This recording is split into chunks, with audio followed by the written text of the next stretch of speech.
The Trial for Murder by Charles Dickens.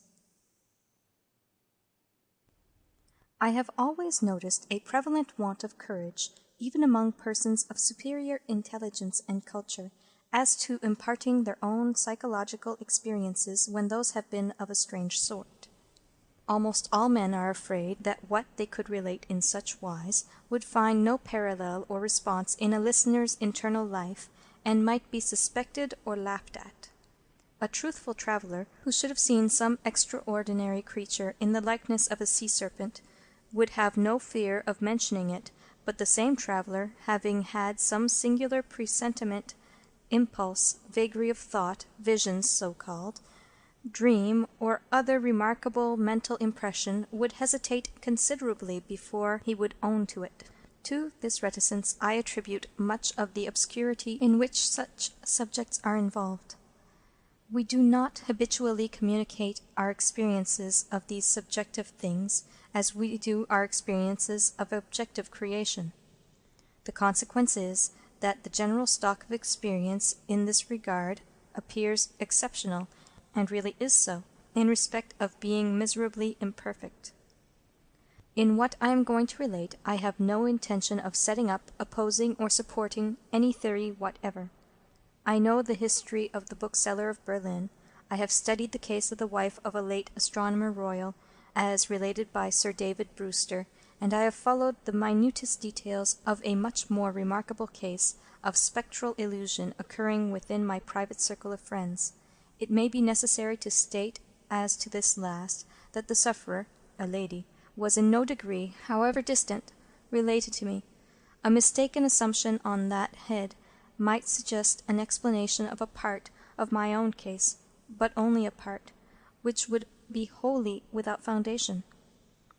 I cannot be referred to my inheritance of any developed peculiarity, nor had I ever before any at all similar experience, nor have I ever had any at all similar experience since. It does not signify how many years ago, or how few, a certain murder was committed in England, which attracted great attention.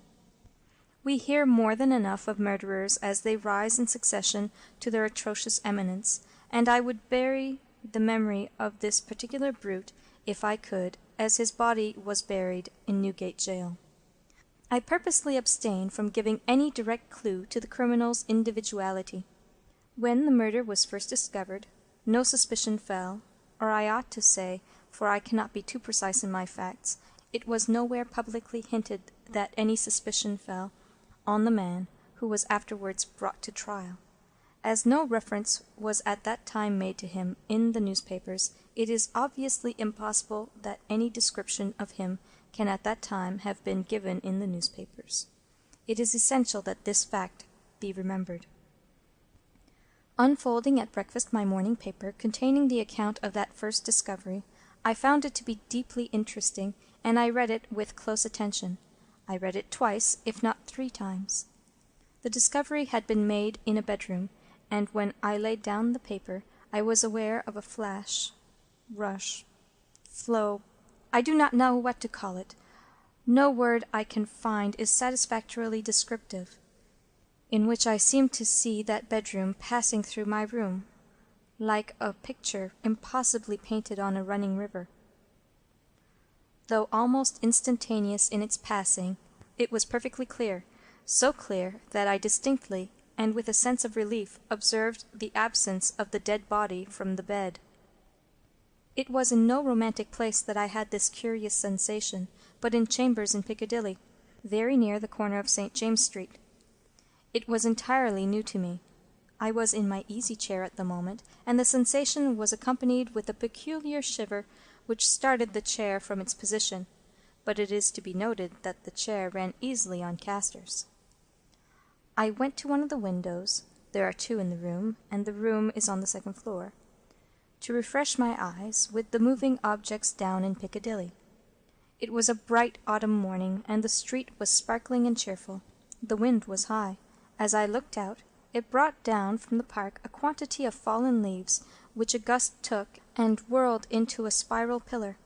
As the pillar fell and the leaves dispersed, I saw two men on the opposite side of the way, going from west to east. They were one behind the other. The foremost man often looked back over his shoulder. The second man followed him at a distance of some 30 paces, with his right hand menacingly raised.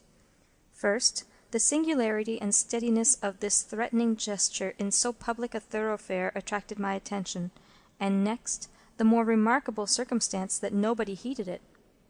Both men threaded their way among the other passengers with a smoothness hardly consistent even with the action of walking on a pavement, and no single creature, that I could see, gave them place, touched them, or looked after them. In passing before my window, they both stared up at me. I saw their two faces very distinctly, and I knew that I could recognize them anywhere. Not that I had consciously noticed anything very remarkable in either face, except that the man who went first had an unusually lowering appearance, and that the face of the man who followed him was of the color of impure wax. I am a bachelor, and my valet and his wife constitute my whole establishment. My occupation is in a certain branch bank, and I wish that my duties as head of a department were as light as they are popularly supposed to be. They kept me in town that autumn when I stood in need of change. I was not ill, but I was not well. My reader is to make the most that can be reasonably made of my feeling jaded, having a depressing sense upon me of a monotonous life, and being slightly dyspeptic. I am assured by my renowned doctor that my real state of health at that time justifies no stronger description, and I quote his own from his written answer to my request for it. As the circumstances of the murder, gradually unravelling, took stronger and stronger possession of the public mind, I kept them away from mine by knowing as little about them as was possible in the midst of the universal excitement. But I knew that a verdict of wilful murder had been found against the suspected murderer, and that he had been committed to Newgate for trial. I also knew that his trial had been postponed over 1 sessions of the Central Criminal Court, on the ground of general prejudice and want of time for the preparation of the defence. I may further have known, but I believe I did not, when, or about when, the sessions to which his trial stood postponed would come on. My sitting-room, bedroom, and dressing-room are all on one floor. With the last there is no communication but through the bedroom.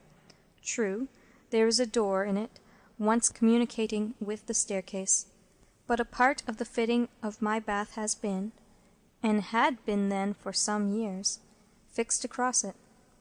At the same period, and as a part of the same arrangement, the door had been nailed up and canvassed over. I was standing in my bedroom late one night, giving some directions to my servant before he went to bed. My face was towards the only available door of communication with the dressing-room, and it was closed. My servant's back was towards that door. While I was speaking to him, I saw it open and a man look in, who very earnestly and mysteriously beckoned to me. The man was the man who had gone second from the two along Piccadilly, and whose face was of the colour of impure wax. The figure, having beckoned, drew back and closed the door. With no longer pause than was made by my crossing the bedroom, I opened the dressing-room door and looked in. I had a lighted candle already in my hand. I felt no inward expectation of seeing the figure in the dressing-room, and I did not see it there. Conscious that my servant stood amazed, I turned round to him and said, "Derrick, could you believe that in my cool senses I fancied I saw a—" As I there laid my hand upon his breast, with a sudden start he trembled violently, and said, "Oh Lord, yes, sir, a dead man beckoning." Now I do not believe that this John Derrick, my trusty and attached servant for more than 20 years, had any impression whatever of having seen such a figure until I touched him. The change in him was so startling when I touched him, that I fully believe he derived his impression in some occult manner from me at that instant. I bade John Derrick bring me some brandy, and I gave him a dram, and was glad to take one myself. Of what had preceded the night's phenomenon I told him not a single word. Reflecting on it, I was absolutely certain that I had never seen that face before, except on the one occasion in Piccadilly. Comparing its expression when beckoning at the door with its expression when it had stared up at me as I stood at my window, I came to the conclusion that on the first occasion it had sought to fasten itself upon my memory, and on the second occasion it had made sure of being immediately remembered.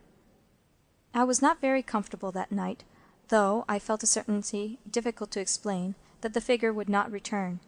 At daylight I fell into a heavy sleep, from which I was awakened by John Derrick's coming to my bedside with a paper in his hand. This paper, it appeared, had been the subject of an altercation at the door between its bearer and my servant. It was a summons to me to serve upon a jury at the forthcoming sessions of the Central Criminal Court at the Old Bailey. I had never before been summoned on such a jury, as John Derrick well knew.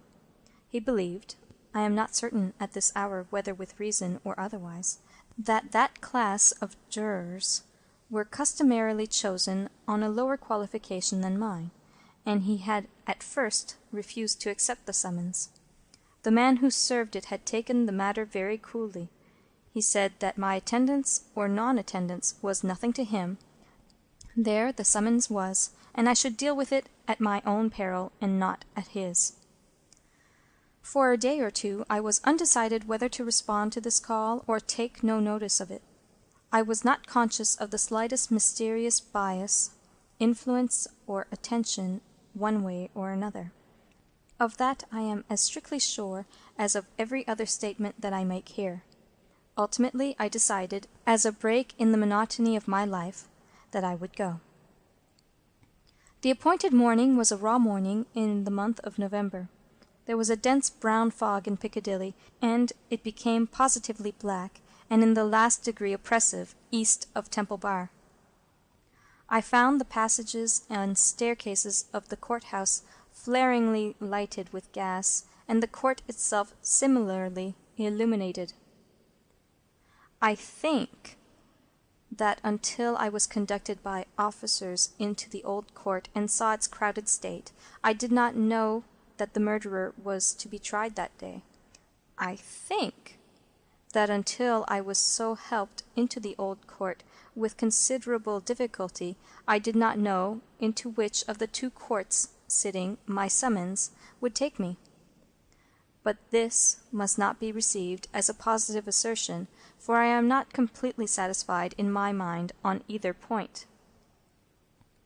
I took my seat in the place appropriated to jurors in waiting, and I looked about the court as well as I could through the cloud of fog and breath that was heavy in it.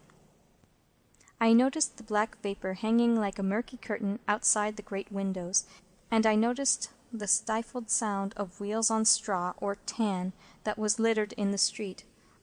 Also the hum of the people gathered there, which a shrill whistle or a louder song or hail than the rest occasionally pierced.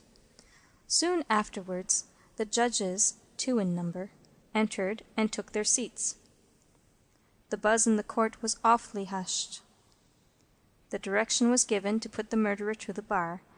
He appeared there, and in that same instant I recognized in him the first of the 2 men who had gone down Piccadilly. If my name had been called then, I doubt if I could have answered to it audibly. But it was called about 6th or 8th in the panel, and I was by that time able to say, "Here."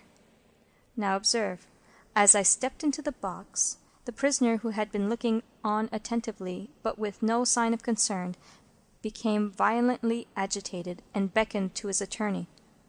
The prisoner's wish to challenge me was so manifest that it occasioned a pause, during which the attorney, with his hand upon the dock, whispered with his client and shook his head.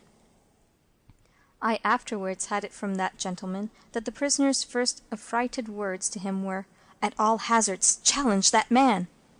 But that as he could give no reason for it, and admitted that he had not even known my name until he heard it called and I appeared, it was not done. Both on the ground already explained, that I wished to avoid reviving an unwholesome memory of that murderer, and also because a detailed account of his long trial is by no means indispensable to my narrative, I shall confine myself closely to such incidents in the 10 days and nights during which we, the jury, were kept together, as directly bear on my own curious personal experience. It is to that, and not to a page of the Newgate Calendar, that I beg attention. I was chosen foreman of the jury. On the second morning of the trial, after evidence had been taken for 2 hours, I heard the church clock strike. Happening to cast my eyes over my brother jurymen, I found an inexplicable difficulty in counting them. I counted them several times, yet always with the same difficulty. In short, I made them one too many. I touched the brother juryman whose place was next me, and I whispered to him, "Oblige me by counting us." He looked surprised by the request, but turned his head and counted. "Why," says he suddenly, "we are but no, that is not possible. No, we are 12. According to my counting that day, we were always right in detail, but in the gross we were always one too many.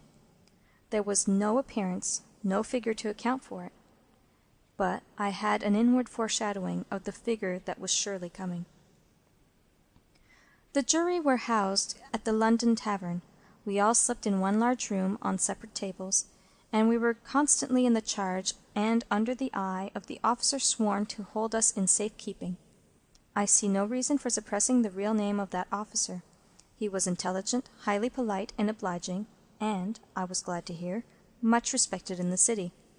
He had an agreeable presence, good eyes, enviable black whiskers, and a fine sonorous voice. His name was Mr. Harker. When we turned into our 12 beds at night, Mr. Harker's bed was drawn across the door. On the night of the second day, not being disposed to lie down, and seeing Mr. Harker sitting on his bed, I went and sat beside him and offered him a pinch of snuff. As Mr. Harker's hand touched mine in taking it from my box, a peculiar shiver crossed him, and he said, "Who is this?" Following Mr. Harker's eyes, and looking along the room, I saw again the figure I expected, the second of the 2 men who had gone down Piccadilly. I rose and advanced a few steps, then stopped and looked round at Mr. Harker.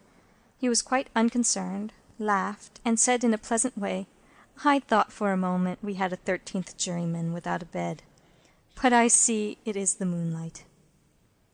Making no revelation to Mr. Harker, but inviting him to take a walk with me to the end of the room, I watched what the figure did.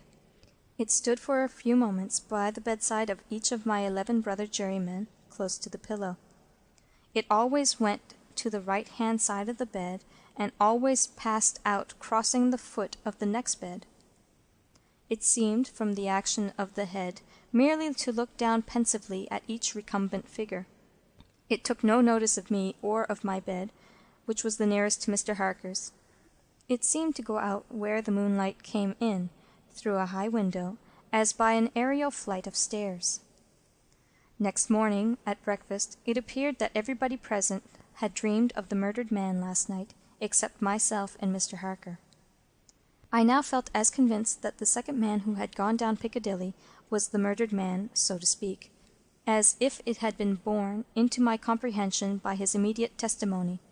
But even this took place, and in a manner for which I was not at all prepared. On the 5th day of the trial, when the case for the prosecution was drawing to a close, a miniature of the murdered man, missing from his bedroom upon the discovery of the deed, and afterwards found in a hiding-place where the murderer had been seen digging, was put in evidence. Having been identified by the witness under examination, it was handed up to the bench, and thence handed down to be inspected by the jury. As an officer in a black gown was making his way with it across to me, the figure of the second man, who had gone down Piccadilly, impetuously stared from the crowd, caught the miniature from the officer, and gave it to me in his own hands, at the same time saying in a low and hollow tone, before I saw the miniature, which was in a locket, "I was younger then, and my face was not then drained of blood." It also came between me and the brother juryman to whom I would have given the miniature, and between him and the brother juryman to whom he would have given it, and so it passed on through the whole of our number, and back into my possession. Not one of them, however, detected this. At table, and generally when we were shut up together in Mr. Harker's custody, we had from the first naturally discussed the day's proceedings a good deal. On that 5th day, the case for the prosecution being closed, and we having that side of the question in a completed shape before us, our discussion was more animated and serious. Among our number was a vestryman, the densest idiot I've ever seen at large, who met the plainest evidence with the most preposterous objections, and who was sided with by 2 flabby parochial parasites, all 3 impanelled from a district so delivered over to fever that they ought to have been upon their own trial for 500 murders. When these mischievous blockheads were at their loudest, which was towards midnight, while some of us were already preparing for bed, I again saw the murdered man. He stood grimly behind them, beckoning to me. On my going towards them and striking into the conversation, he immediately retired. This was the beginning of a separate series of appearances, confined to that long room in which we were confined. Whenever a knot of my brother jurymen laid their heads together, I saw the head of the murdered man among theirs. Whenever their comparison of notes was going against him, he would solemnly and irresistibly beckon to me. It will be borne in mind that down to the production of the miniature on the 5th day of the trial I had never seen the appearance in court. 3 changes occurred now as we entered on the case for the defence. 2 of them I will mention together first.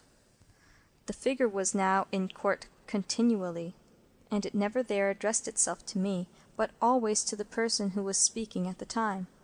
For instance, the throat of the murdered man had been cut straight across. In the opening speech for the defence it was suggested that the deceased might have cut his own throat. At that very moment the figure, with its throat in the dreadful condition referred to (this it had concealed before), stood at the speaker's elbow, motioning across its windpipe, now with the right hand, now with the left, vigorously suggesting to the speaker himself the impossibility of such a wound having been self-inflicted by either hand. For another instance, a witness to character, a woman, deposed to the prisoner's being the most amiable of mankind. The figure at that instant stood on the floor before her, looking her full in the face and pointing out the prisoner's evil countenance with an extended arm and an outstretched finger. The 3rd change now to be added impressed me strongly, as the most marked and striking of all. I do not theorize upon it. I accurately state it, and there leave it. Although the appearance was not itself perceived by those whom it addressed, its coming close to such persons was invariably attended by some trepidation or disturbance on their part. It seemed to me as if it were prevented by laws to which I was not amenable from fully revealing itself to others, and yet as if it could invisibly, dumbly, and darkly overshadow their minds. When the leading counsel for the defence suggested that hypothesis of suicide, and the figure stood at the learned gentleman's elbow frightfully sawing at its severed throat, it is undeniable that the counsel faltered in his speech, lost for a few seconds the thread of his ingenious discourse, wiped his forehead with his handkerchief, and turned extremely pale. When the witness to the character was confronted by the appearance, her eyes most certainly did follow the direction of its pointed finger, and rest with great hesitation and trouble upon the prisoner's face. 2 additional illustrations will suffice. On the 8th day of the trial, after the pause which was every day made early in the afternoon for a few minutes' rest and refreshment, I came back into court with the rest of the jury some little time before the return of the judges. Standing up in the box and looking about me, I thought the figure was not there, until, chancing to raise my eyes to the gallery, I saw it bending forward and leaning over a very decent woman, as if to assure itself whether the judges had resumed their seats or not. Immediately afterwards the woman screamed, fainted, and was carried out. So with the venerable, sagacious, and patient judge who conducted the trial. When the case was over, and he settled himself and his papers to sum up, The murdered man, entering by the judge's door, advanced to his lordship's desk and looked eagerly over his shoulder at the pages of his notes which he was turning. A change came over his lordship's face. His hand stopped.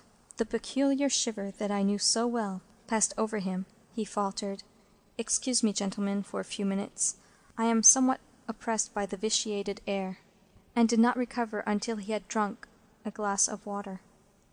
Through all the monotony of 6 of those interminable 10 days, the same judges and others on the bench, the same murderer in the dock, the same lawyers at the table, the same tones of questions and answers rising to the roof of the court, the same scratching of the judge's pen, the same ushers going in and out, the same lights kindled at the same hour when there had been any natural light of day, the same foggy curtain outside the great windows when it was foggy, the same rain pattering and dripping when it was rainy, the same footmarks of turnkeys and prisoners day after day on the same sawdust, the same keys locking and unlocking the same heavy doors. Through all the wearisome monotony, which made me feel as if I had been foreman of the jury for a vast period of time, and Piccadilly had flourished coevally with Babylon, the murdered man never lost one trace of his distinctness in my eyes, nor was he at any moment less distinct than anybody else. I must not omit, as a matter of fact, that I never once saw the appearance, which I call by the name of the murdered man, look at the murderer. Again and again I wondered, why does he not? But he never did. Nor did he look at me after the production of the miniature, until the last closing minutes of the trial arrived. We retired to consider at 7 minutes before 10 at night. The idiomatic vestryman and his 2 parochial parasites gave us so much trouble that we twice returned into court to beg to have certain extracts from the judge's notes reread. 9 of us had not the smallest doubt about those passages. Neither, I believe, had any one in the court. The dunder-headed triumvirate, having no idea but obstruction, disputed them for that very reason. At length we prevailed, and finally the jury returned into court at 10 minutes past 12. The murdered man at that time stood directly opposite the jury box, on the other side of the court. As I took my place, his eyes rested on me with great attention. He seemed satisfied, and slowly shook a great grey veil, which he carried on his arm for the first time, over his head and whole form. As I gave in our verdict, guilty, the veil collapsed, all was gone, and his place was empty. The murderer, being asked by the judge, according to usage, whether he had anything to say before sentence of death should be passed upon him, indistinctly muttered something which was described in the leading newspapers the following day as a few rambling, incoherent, and half-audible words, in which he was understood to complain that he had not had a fair trial, because the foreman of the jury was prepossessed against him. The remarkable declaration that he really made was this: "My lord, I knew I was a doomed man when the foreman of my jury came into the box.